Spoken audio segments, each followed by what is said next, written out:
حضرت حسن بصری رحمۃ اللہ علیہ کے پاس ایک عورت آئی، کہنے لگی میری بیٹی انتقال کر گئی، مجھے کوئی وظیفہ عمل بتائیں، میں وہ وظیفہ کروں اور خواب میں دیکھ لوں میری بیٹی جنت میں ہے یا جہنم میں۔ حضرت جی نے ان کو وظیفہ بتایا کہ رات کو سوتے وقت 4 رکعت نماز نفل پڑھ لینا، ہر رکعت میں سورۃ التکاثر الہاکم التکاثر مکمل پڑھ لینا، اور اس کے بعد درود پاک پڑھتی ہوئی سو جانا۔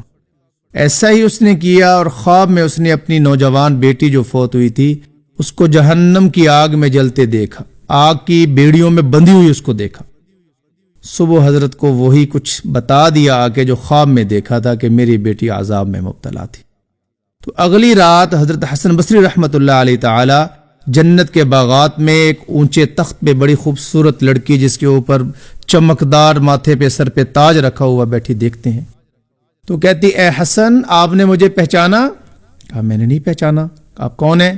کہا میں وہی لڑکی ہوں جس کی ماں کو آپ نے وظیفہ بتایا تھا اور وہ وظیفہ پڑھ کے سوئی اور مجھے خواب میں آگ میں جلتے ہوئے دیکھا۔ اس نے کہا ایسا کون سا عمل کہ آپ ایک دن کے بعد جہنم سے نکل کے جنت میں پہنچ گئی؟ کہا جی ایسا ہوا کل قبرستان سے کوئی ایمان والا گزرا، ہم 70,000 لوگ عذاب میں مبتلا تھے، اس نے درود پاک پڑھ کے سارے قبرستان والوں کو ایصال ثواب کیا، اور جو میرے حصے میں آیا اس پر اللہ نے مجھے نوازا۔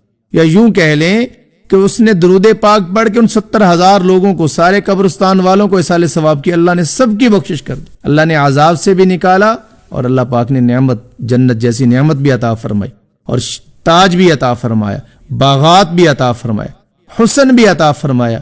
کس کی برکت سے؟ درود پاک کی برکت سے۔ کسی ایمان والے نے قبرستان والوں کو پڑھ کے درود پاک ایصال ثواب کیا، اور اس کا درود اتنا قبول ہوا رب تعالیٰ کے ہاں کہ سب کی بخشش کا ذریعہ بن گیا۔